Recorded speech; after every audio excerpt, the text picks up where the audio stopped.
Hello everyone and welcome to Pendulum EDU. Pendulum EDU पे आप सभी का स्वागत है गाइस। जो हम फाइनेंशियल अवेयरनेस डिस्कस कर रहे हैं, आज के सेशन में हम लोग डिस्कस करेंगे about questions related to infrastructure, energy and agriculture, जो जनवरी से लेकर अब तक के इम्पॉर्टेंट हैं, जो आपके एग्जाम में पूछे जा सकते हैं, उस पर हम डिस्कस करेंगे।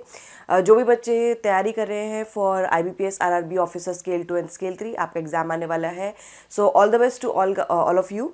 इसके अलावा जो बच्चे IBPS clerk mains, SBI clerk mains, SBI PO, IPS PO की प्रिपरेशन कर रहे हैं, उनके लिए भी सेशन बहुत ही ज़्यादा इंपॉर्टेंट है। या फिर आप नाबार्ड की प्रिपरेशन कर रहे हैं कोई एग्जाम की, तो भी आपके लिए सेशन बहुत ही ज़्यादा इंपॉर्टेंट है। तो जल्दी से इसको लाइक कर दीजिए, शेयर कर दीजिए, और अगर आपने हमारे चैनल पेंडलम वीडियो को सब्सक्राइब नहीं किया, इसको सब्सक्राइब कर लीजिए, बेल आइकन को प्रेस कर दीजिए। और IBPS क्लर्क मेंस की जो तैयारी कर रहे हैं वो टेस्ट सीरीज हमारी परचेज कर सकते हैं। डिस्क्रिप्शन में लिंक गिवन है।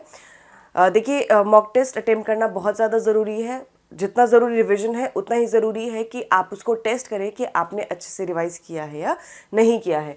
चलिए आगे बढ़ेंगे हम लोग और स्टार्ट करेंगे। मैं उम्मीद करती हूँ कि आप क्वेश्चंस अगर आपको आते हैं आंसर, तो आप कमेंट बॉक्स में ज़रूर मेंशन करिएगा।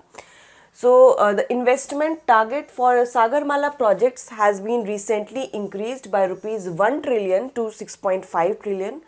इन्वेस्टमेंट टारगेट बढ़ा दिया गया है सागरमाला प्रोजेक्ट का, 1 ट्रिलियन से 6.5 ट्रिलियन कर दिया गया है। सागरमाला ये एक पोर्टलेट डेवलपमेंट प्रोजेक्ट है। इसको कब लॉन्च किया गया था? 2014, 2015, 2012, 2016 एंड 2017। इसको लॉन्च किया गया था 2015 में। ऑप्शन बी करेक्ट आंसर हो जाएगा। नेक्स्ट क्वेश्चन देखेंगे, again important question. Which of the following cities has become India's first city to have a water metro project? पहली सिटी कौन सी है जिसको वाटर मेट्रो प्रोजेक्ट मिला है? Thiruvananthapuram, Kochi, Chennai and Visakhapatnam. I hope आपको इसका आंसर पता होगा। चलिए, नहीं पता तो मैं बता देती हूँ। करेक्ट आंसर इसका ऑप्शन सी हो जाएगा, that is Kochi. Next move on करते हैं। नेक्स्ट देखिए, which of the following ports has become the first government run major port to handle 100 million tons cargo? 100 million tons cargo यहाँ पर handle करने वाला कौन सा पोर्ट बन गया है? Deendayal port, Chennai port, Shyama Prasad Mukherjee port, Mumbai port and Hazira port. Correct answer for this is option 1, that is Deendayal port. इसके अलावा जो दीनदयाल को कांडला पोर्ट के नाम से भी जानते हैं, ऑफिशियली इसको दीनदयाल पोर्ट के नाम से जानते हैं। ये कहाँ पर लोकेटेड है? ये कच्छ डिस्ट्रिक्ट ऑफ गुजरात में लोकेटेड है। इसके अलावा जवाहरलाल नेहरू जो पोर्ट है वो भी चर्चा में था। क्यों JNPT क्यों चर्चा में था? Because this has become India's first 100% landlord major port having all berths being operated on the PPP model. इसमें 100% ये लैंडलॉर्ड मेजर पोर्ट बन गया है जिसमें सारे बर्थ्स PPP मॉडल यानी पब्लिक प्राइवेट पार्टनरशिप मॉडल पर चल रहे हैं। JNPT की हम बात करें, इसको नवा शेवा पोर्ट के नाम से भी जाना जाता है। सेकेंड लार्जेस्ट कंटेनर पोर्ट है इंडिया का, मुंबई पोर्ट के बाद, और नवी मुंबई में लोकेटेड है। मुंबई पोर्ट पे बहुत ज़्यादा ट्रैफिक होने की वजह से इसको बनाया गया था। आगे बढ़ेंगे। नेक्स्ट क्वेश्चन देखिए, national highway for electric vehicle is building a green charging hub along which highway? Delhi Mumbai E highway, Delhi Agra Hyderabad E highway, Delhi Agra Chennai E highway, Lucknow Agra Jaipur E highway and Jaipur Delhi Agra E highway. कहाँ पे बनाया जा रहा है इसको? ऑप्शन 5 करेक्ट आंसर हो जाएगा, that is Jaipur Delhi Agra E highway. ये जो हब, चार्जिंग हब बनाया जाएगा, इसमें सिर्फ चार्जिंग स्टेशन नहीं होगा, इसमें और भी फैसिलिटीज़ होंगी, जैसे रेस्टोरेंट्स होंगे, रुकने के लिए जगह होगी, रेस्टिंग रूम होंगे, ठीक है। तो ये सारी चीज़ें वहाँ पर अवेलेबल होंगी। नेक्स्ट क्वेश्चन देखेंगे, which state has achieved first position in terms of total installed renewable energy capacity in country as on 31 January 2022? सबसे ज़्यादा यहाँ पर इंस्टॉल्ड रिन्यूएबल एनर्जी कैपेसिटी की पोजीशन पे कौन आ गया है? Tamil Nadu, Gujarat, Karnataka, Punjab and Haryana. Correct answer का ऑप्शन 1 हो जाएगा, दैट इज तमिलनाडु। अभी कर्नाटका था, एंड कर्नाटका से वापस अपनी पोजीशन रीगेन करते हुए तमिलनाडु बन गया है जिसने सबसे ज़्यादा इंस्टॉल्ड रिन्यूएबल जहाँ पर एनर्जी कैपेसिटी है। इसके अलावा जो इंडिया की रिन्यूएबल एनर्जी सेक्टर है उसमें टोटल जो फाइनेंशियल ईयर 2021-22 हुआ है उसमें 14,077 megawatt of energy new capacity add हुई है। तो ये वैल्यू भी याद रखिए, हो सकता है कि आपसे पूछ ले, क्योंकि ये काफ़ी इंपॉर्टेंट हो जाता है। आगे बढ़ेंगे, नेक्स्ट देखिए, Adani hybrid energy Jaisalmer one limited commission India's first wind and solar hybrid power plant in Jaisalmer. The plant has a capacity of, इस प्लांट की कैपेसिटी कितनी है? So 360 megawatt, 370 megawatt, 380 megawatt, 390 megawatt and 400 megawatt. So correct answer for this will be option 4, that is 390 megawatt. Next question देखेंगे, according to the recently released green hydrogen या फिर green ammonia policy के according जो manufacturers हैं green hydrogen के या फिर green ammonia के, इनको वेवर अलाउ किया जाएगा of interstate transmission charges for कितने years in case of the projects commission before 30 June 2025। So 5 साल के लिए, 10 साल के लिए, 15, 20 या फिर 25 साल के लिए। आंसर अगर आप पता है तो गाइज कमेंट बॉक्स में ज़रूर मेंशन करिए। ये सारे करंट अफेयर्स और बैंकिंग अवेयरनेस डिटेल में पढ़ने के लिए आप हमारा पैकेज है, स्पेशल पैकेज है for IPS clerk, IPS PO, आप उसको परचेज कर सकते हैं, जिसमें करंट अफेयर्स मिलेंगे आपको लास्ट 6 मंथ्स के, फ्रॉम जनवरी टिल जुलाई आपको मिलेंगे, एंड साथ ही आपको बैंकिंग अवेयरनेस भी मिलेंगे जो print format as well as e book format में अवेलेबल है। तो करेक्ट आंसर इसका ऑप्शन 5 हो जाएगा, दैट इज 25 ईयर्स। नेक्स्ट देखिए, India's agricultural and processed food products exports increased by dash in April July of financial year 2020 to 23 in comparison to financial year 2021-22। कितना percent यहाँ पर agriculture processed food की export का increment हुआ है? 10%, 15%, 20%, 25% and 30%। सो इसमें 30% का इंक्रीमेंट हुआ है।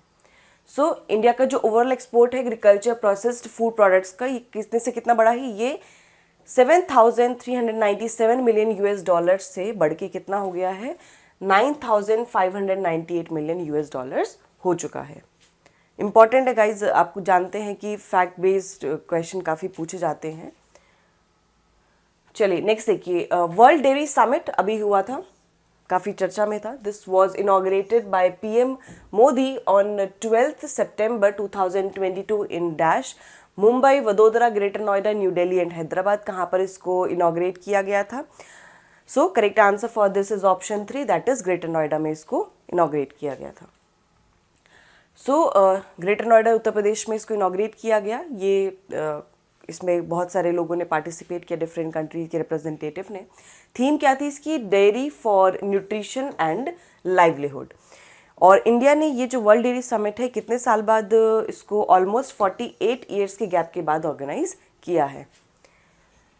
आगे बढ़ेंगे, नेक्स्ट क्वेश्चन देखिए, which of the following countries is the largest exporter of rice in the world? सबसे ज़्यादा राइस का सबसे बड़ा एक्सपोर्टर कौन सा कंट्री है? India, Vietnam, China, Philippines and Russia. So correct answers का क्या हो जाएगा?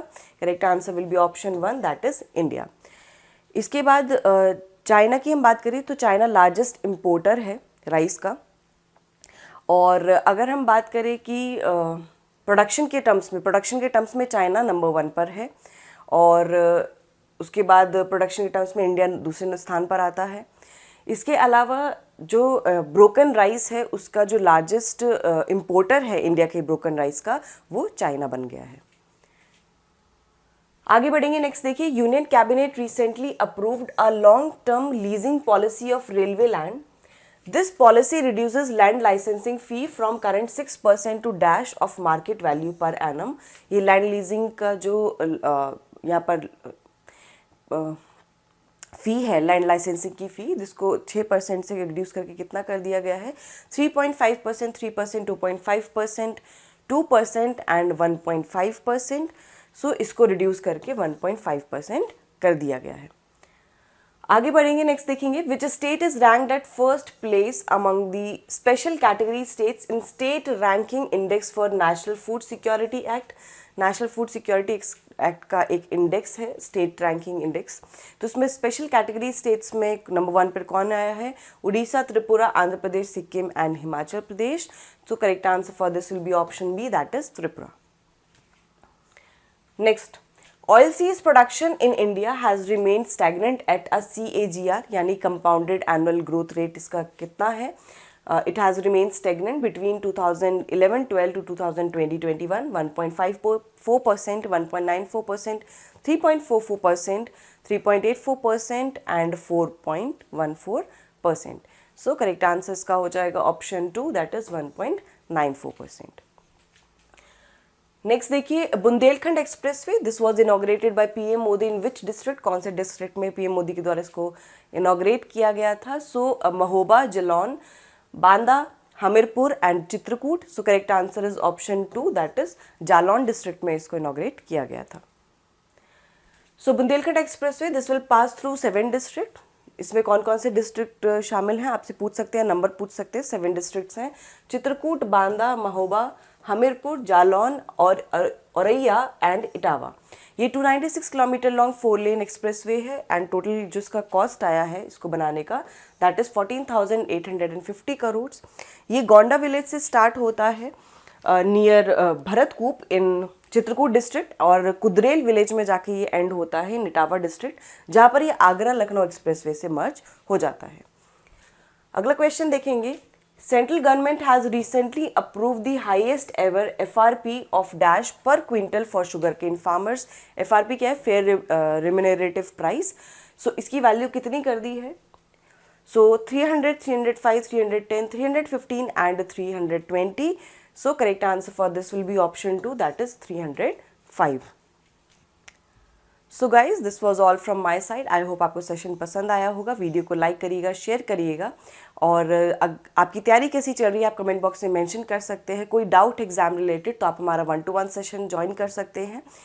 गाइज अच्छे से प्रिपरेशन करते रहिए and thank you so much for joining me.